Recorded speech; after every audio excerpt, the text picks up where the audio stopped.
ओम शांति। आज 6 जुलाई 2023 की साकार मुरली। आज बाबा ने कहा, मीठे बच्चे, इस ज्ञान में गंभीरता का गुण धारण करना बहुत जरूरी है। कभी भी अपना अभिमान नहीं आना चाहिए। माताओं का रिकॉर्ड रखो। प्रश्न, सही बच्चों के प्रति बाप की आस क्या है? वो आस पूरी कब कर सकेंगे? उत्तर, बाप की आस है बच्चे ऐसा पुरुषार्थ करें जो नर से नारायण बनकर दिखाए। इसमें ही बाप का शो होगा। ऐसा शो निकालो जो बाप का भी गायन हो तो बच्चों का भी गायन हो। बाबा कहे, बच्चे, अगर तुम नर से नारायण बनेंगे तो तुम्हारा भी मंदिर बनेगा और हमारा भी बनेगा। ऐसा पूज्य बनने लिए फॉलो फादर। अपने आप से प्रण करो, हम पूरा ही फॉलो करेंगे। गीत है, जिस दिन से मिले हम तुम। ओम शांति। बच्चे महसूस करते हैं बच्चों को भाषणा आती है तो जरूर हम नई दुनिया के लिए सब नई बातें सुनते हैं। ये हमारी प्रीत नई लगती है और कोई की भी प्रीत सम्मुख परमपिता परमात्मा साथ होते ही नहीं। तो यह नई बात है ना। तुम जानते हो बाबा पतित पावन है। पुरानी दुनिया को पतित, नई दुनिया को पावन कहेंगे तो तुम्हारी प्रीत नई दुनिया से लगेगी। तुम ये जानते हो हमारी प्रीत अब नई दुनिया स्वर्ग से है। उसको शिवालय कहा जाता है, इनको वैशाल्य कहा जाता है। बरोबर या विकारी मनुष्य है। सतयुग में निर्विकारी है तो शिवालय कहेंगे ना। शिव बाबा ही ऐसी निर्विकारी दुनिया स्थापन करते हैं। और जानते हो बरोबर इस पुरानी दुनिया में देवताओं के चित्र हैं। जो देवताएं नई दुनिया में रहने वाले हैं। भारतवासी तो सब भूल गए, वो तो हिंदुस्तान कह देते हैं। हिंदुस्तान हमारा प्यारा, हाँ जरूर प्यारा था, परंतु वास्तव में हिंदुस्तान नाम है नहीं, भारत खंड कहा जाता है। तो बच्चे जानते हैं बरोबर ये नई बातें लगती है। ऐसी बातें कब नहीं सुनी। यह ज्ञान सारी दुनिया से निराला है। भारतवासियों के मंदिर भी बहुत हैं। क्रिश्चियन की एक ही चर्च होगी, फिर करके अलग अलग चर्च बनाएंगे। सतयुग में तो कोई मंदिर नहीं होता क्योंकि चैतन्य देवताओं का राज्य चलता है। देवताएं शिवालय नई दुनिया में राज्य करते थे। तुम जानते हो अब हम नई दुनिया में जा रहे हैं। यह भी ख्याल कभी नहीं करना कि बाबा ने यह नया मकान बनाया है। वास्तव में पुरानी दुनिया में यह भी पुराना ही है। हमारी प्रीत अब नई दुनिया से लगी है। आत्माओं की परमात्मा के साथ प्रीत लगी है जो सम्मुख बैठे हैं। मनुष्य समझते हैं ब्रह्म कुमार कुमारियों की ब्रह्मा से प्रीत लगी है। तुम जानते हो हमारी प्रीत एक शिव बाबा से है, दूसरा ना कोई। बल तुम्हारा नाम बीके हैं परंतु ब्रह्मा से प्रीत नहीं है। ये ब्रह्मा तो देहधारी है ना, जन्म मरण में आते हैं। तुमको देश संबंध नहीं जोड़ना है। वो गुरु लोग तो अपना नाम रख देते हैं सच्चिदानंद, परंतु सच्चित आनंद स्वरूप तो एक परमात्मा को ही कहा जाता है। आत्मा सच्चित आनंद रूप, शांत रूप, ज्ञान रूप थी। अब तुम फिर से इस संगम पर बनते हो। जैसे बाप की महिमा है ज्ञान का सागर, शांति का सागर। तुम भी सच्चित आनंद रूप हो। बीज और झाड़ को याद करने से सारा ज्ञान आ जाता है। बरोबर 5 युग है। अभी है संगम युग। इस संगम युग को दुनिया नहीं जानती, करके मालूम भी हो परंतु डिटेल में नहीं जानती कि सतयुग में कौन राज्य करते थे, कैसे राज्य लिया। तुम अब राज्य ले रहे हो। पुनर्जन्म लेते चक्र में तो जरूर आना पड़े। सदैव स्वर्ग में कोई रह न सके। स्वर्ग और नर की पहचान अभी मिली है। अभी कलयुग है, फिर सतयुग जरूर होगा। तो जरूर संगम पर ही परमपिता परमात्मा आया होगा। उनकी महिमा ही अलग है। ऐसे थोड़ी ही कि एक की महिमा दूसरे कोई की हो सकती। हर एक का कर्तव्य अपना, संस्कार अपने, एक न मिले दूसरे से। हर एक आत्मा में अपना अपना पाठ है। तुम बच्चों को समझाया गया है आत्मा 84 जन्म लेती है। तुम नई बातें सुनते हो।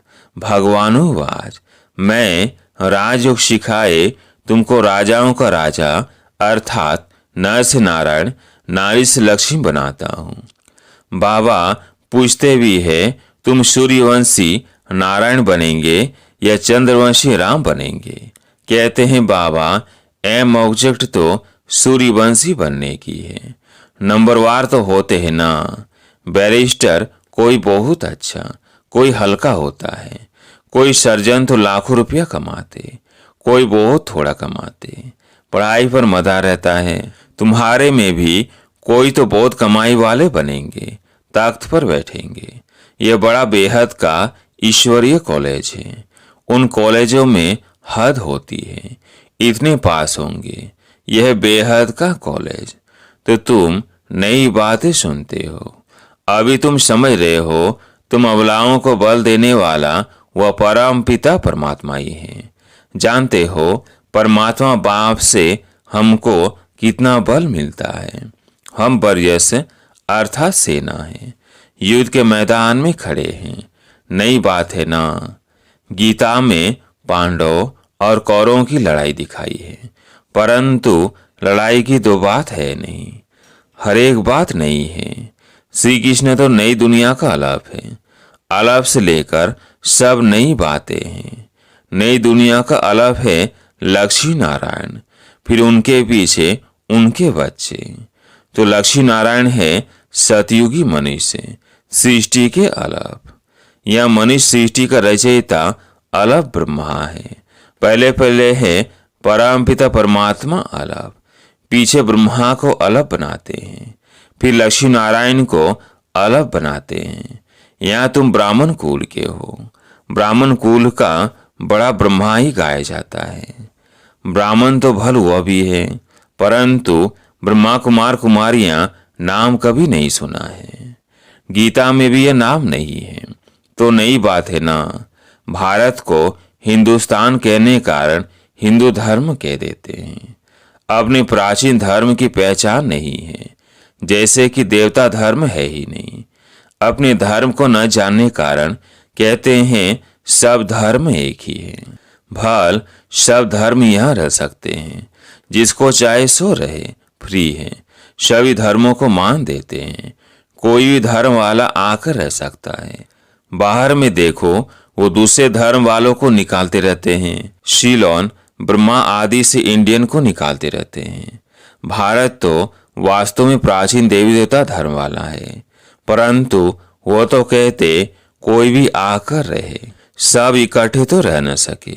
जहां तहां धर्मों की बहुत खींचपीट है। कहते हैं भारत सभी धर्मों को एस्लम देगा, इसलिए भारत की महिमा है। अब तुम सभी नई बातें सुनते हो। इस समय भारत में देव देवता धर्म का कोई है नहीं। हम उस नई दुनिया के लिए पुरुषार्थ कर रहे हैं। शिव बाबा स्वर्ग रचते हैं। यूं तो ब्रह्मा की संतान सब है, परंतु ब्राह्मण खास गाये हुए हैं। उनको कब रचा? जरूर संगम पर रचा। वर्ण भी अच्छी रीति दिखाने हैं। हम ब्राह्मण चोटी, फिर देवता, क्षत्रिय, वैश्य, शूद्र बनते हैं।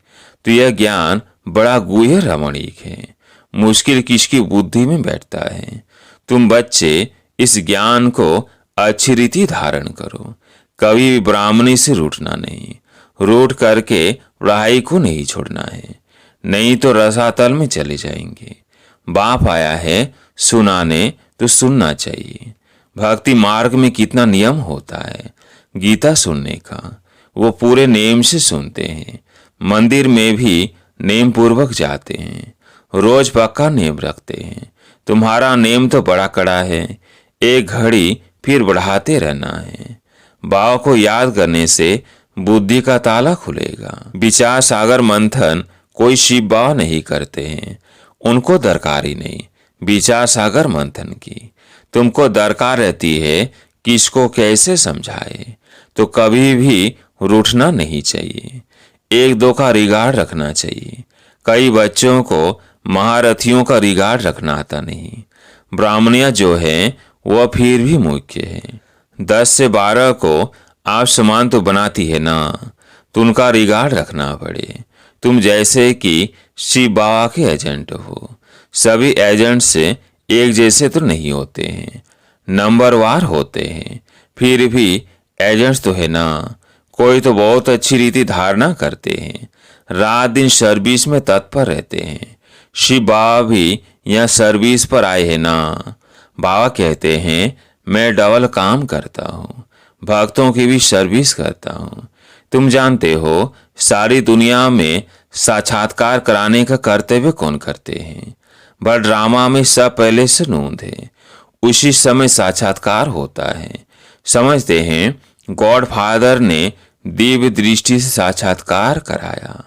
जहाँ तहाँ साक्षात्कार होता है, यह साक्षात्कार भी ड्रामा में नूंद है। इसमें बड़ी विशाल बुद्धि चाहिए। यह नई बात है। सृष्टि का चक्र बुद्धि में फिरना चाहिए। कोई कोई का ये सौदर्शन चक्र अच्छा तीखा फिरता है, कोई का कम। तुम सौदर्शन चक्रधारी हो। सर्विस के लिए बुद्धि चलती रहेगी नंबरवार। कोई का तो सौदर्शन चक्र फिरता ही नहीं, हवा तो लगती है, परंतु कोई का बहुत तीखा फिरता है, कोई का बहुत कम फिरता है, कोई का तो बिल्कुल फिरता ही नहीं। सौदर्शन चक्र नहीं फिरेगा तो बाकी क्या पद पाएंगे? तो यह नई बात हुई ना। बाप समझाते रहते हैं वर्षा लेना है तभी लो, नहीं तो फिर पछताएंगे, रोएंगे। टीचर का शो करना है ना। यह कितना बड़ा कॉलेज है, अच्छी रीति पढ़ते हैं तो पद भी अच्छा पाते हैं। प्रण करना चाहिए हम पूरा फॉलो करेंगे। Follow mother father. ऐसे भी नहीं है बैरिस्टर का बच्चा बैरिस्टर ही बनेगा, नहीं, कोई डॉक्टर बनेगा, कोई इंजीनियर, कोई तो शैतान डाकू भी निकल पड़ते हैं। बाप कहते हैं मेरा शो निकालने तुम नर से नारायण बनकर दिखाओ। मेरा भी गायन होगा, तुम्हारा भी गायन होगा, तुम भी देवता बनेंगे। हमारा मंदिर बनेगा तो तुम्हारा भी बनेगा। मुख्य मंदिर होना चाहिए एक शिव बाबा का, फिर उनके साथ ब्रह्मा और बच्चे। दिलवाड़ा मंदिर में वैरायटी है ना। ये बड़े ते बड़ा यादगार है। तुम चैतन्य में बैठे हो, शक्ति की शेर पर सवारी, महारथी की हाथी पर सवारी दिखाते हैं। गज को ग्राणे हप किया। बाप की याद नहीं रहती है तो माया ग्रह हप कर लेता है। अच्छे अच्छे महारथियों को भी माया ग्रह खा लेती है। इसमें बड़ी गंभीरता चाहिए और अभिमान नहीं आना चाहिए। मैं यह करता हूँ, जितना हो सके हर बात में माताओं को आगे रखना है, माता का रिगार्ड रखना है। सब चाबी माता के हाथ में होनी चाहिए। माता द्वारा समाचार आना चाहिए। हाँ, कहाँ कन्या अथवा माता से कुमार होशियार होते हैं, उनको फिर राय लिखनी है। हुक्म सरकार का, राज्य रानी का है। पहले रानी फिर राजा। पहले माता गुरु चाहिए। पुरुष को गुरु बनने का कायदा नहीं, माता को आगे करना है। लॉ ऐसे कहता है। बल्कि पुरुष भी निमित्त बनते हैं जो माताओं को ज्ञान में ले आते हैं, परंतु मेजॉरिटी माताओं की है। अहंकार नहीं होना चाहिए। मैं सब जानता हूँ, मैं होशियार हूँ। होशियार माताओं को बनाना है, माता द्वारा सेंटर आदि चलाना है। अंत में सन्यासी आदि को भी माताओं के बाण लगने हैं, तो कायदेशीर चलना है। परमपिता परमात्मा की निंदा करने वाले ऊंच पद पा नहीं सकेंगे। बात सावधान सबको करते हैं, बहुत मीठा बनना है। कोई की बात पसंद नहीं आती है तो एक कान से सुन, दूसरे से निकाल दो। क्रोध बहुत नुकसान करता है। कोई कोई लिखते हैं काम से क्रोध को क्यों नहीं तीखा रखे, परंतु नहीं, काम तो आदि मध्य अंत दो को प्राप्त कराता है। पतित पावन एक ही बाप गाया हुआ है। सन्यासी पावन नहीं बना सकते, तो तुम नई बातें सुनते हो। ऊंच से ऊंच भगवान बैठ तुमको पढ़ाते हैं, उनको श्री श्री कहा जाता है। फिर मनुष्य सृष्टि में श्री लक्ष्मी, श्री नारायण, श्री राम, श्री सीता को कहते हैं। अच्छा, उन्होंने ऐसा श्रेष्ठ किसने बनाया? श्री श्री शिव बाबा ने। अच्छा, मीठे मीठे सिगिलधे बच्चों प्रति माता पिता बाप दादा का याद प्यार और गुड मॉर्निंग। रूहानी बाप की रूहानी बच्चों को नमस्ते। हम रूहानी बच्चों की रूहानी बाप दादा को याद प्यार गुड मॉर्निंग नमस्ते नमस्ते। धारणा के लिए मुख्य सार। पहला पॉइंट है, आपस में एक मत होकर रहना है, एक दो को रिगार्ड देना है, रूठ कर कभी भी पढ़ाई नहीं छोड़नी है। दूसरा पॉइंट है, क्रोध बहुत नुकसान कारक है, इसलिए जो बात पसंद नहीं आती है उसे एक कान से सुन दूसरे से निकाल देना है। क्रोध नहीं करना है, बहुत बहुत मीठा बनना है। आज प्यारे मीठे बाबा का वरदान, बुद्धि द्वारा शुद्ध संकल्पों का भोजन स्वीकार करने वाले सदा स्वच्छ होली हंस भव। बुद्धि द्वारा शुद्ध संकल्पों का भोजन स्वीकार करने वाले सदा स्वच्छ होली हंस भव। होली हंस कभी भी बुद्धि द्वारा सिवाय ज्ञान के मोती के और कुछ भी स्वीकार नहीं कर सकते। ब्राह्मण आत्माएं जो ऊंच चोटी है वह कभी भी नीचे की बातें स्वीकार नहीं करती। होली हंस अर्थात सदा स्वच्छ, सदा पवित्र। पवित्रता ही स्वच्छता है। होली हंस संकल्प भी अशुद्ध नहीं कर सकते। सदा शुद्ध संकल्पों का भोजन खाने वाले होली हंस सदा तंदुरुस्त रहते हैं, उन पर किसी का प्रभाव पड़ नहीं सकता। स्लोगन है, अपनी मनसा द्वारा शांति कुंड को प्रत्यक्ष करने वाले शांति प्रिय आत्मा बनो। अपनी मनसा द्वारा शांति कुंड को प्रत्यक्ष करने वाले शांति प्रिय आत्मा बनो। अच्छा, ओम शांति।